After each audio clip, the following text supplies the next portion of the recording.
Dear brothers and sisters, praise the Lord. Today, let us see some verses from Psalms chapter 91, verse 1.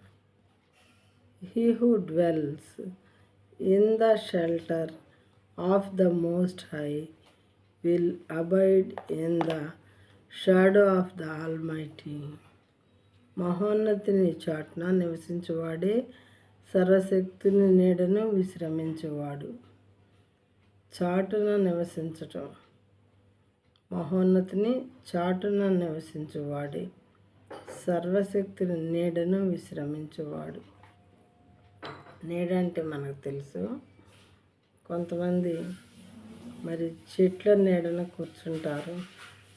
ఇల్లు వాకిలు లేని వాళ్ళు చెట్ల నీడని ఆశ్రయించుకొని చెట్టు నీడని మరి అక్కడే వారి జీవనం కొనసాగిస్తూ ఉంటారు. ఆ చెట్టే వారికి సమస్తం అదే హౌస్ లాగా ఫీల్ అవటం. మరి వర్షం అలాంటి ఎండ వచ్చినప్పుడు ఏదో టెంపరీగా కొంచెం చాటు చేసుకుంటూ అక్కడే జీవిస్తూ ఉంటారు. ఎందుకంటే వాళ్ళకి అంతకు మించినటువంటి ఆశ్రయము లేదు.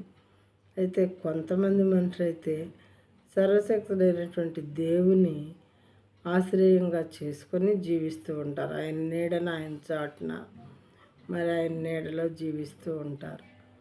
మరి ఎండలో ఉన్నటువంటి వారికి బాగా ఎండలో ఎక్కువసేపు ప్రయాణం చేసిన వాళ్ళు చెట్టు నీడ తగలగానే చాలా సంతోషం ఇచ్చే హృదయానికి దాని చాటున నిలబడి వారుగా దాని క్రింద ఉంటారన్నమాట.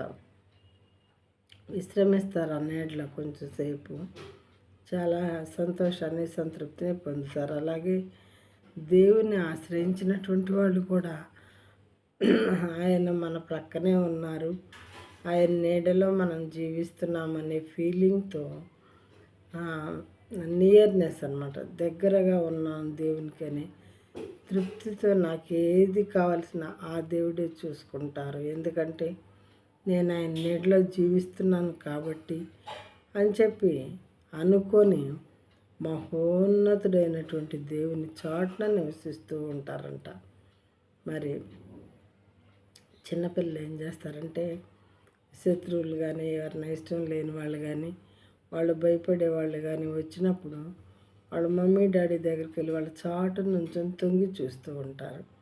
ఇన్ ద సేమ్ వే ఈ భూమి మీద ఉన్నటువంటి కొంతమంది మానవులు మహోన్నతుడైనటువంటి దేవుని యొక్క శక్తిని గుర్తించి ఆయన చాటున నివసిస్తూ మరి ఆయన చాటున నివసించేటప్పుడు ఏ విధమైనటువంటి శత్రు భయం వారికి ఉండదు. కాబట్టి ఆయన్నే మరి ఆశ్రయంగా తీసుకొని ఆయన నీడలో విశ్రమించటం నేర్చుకుంటారంట.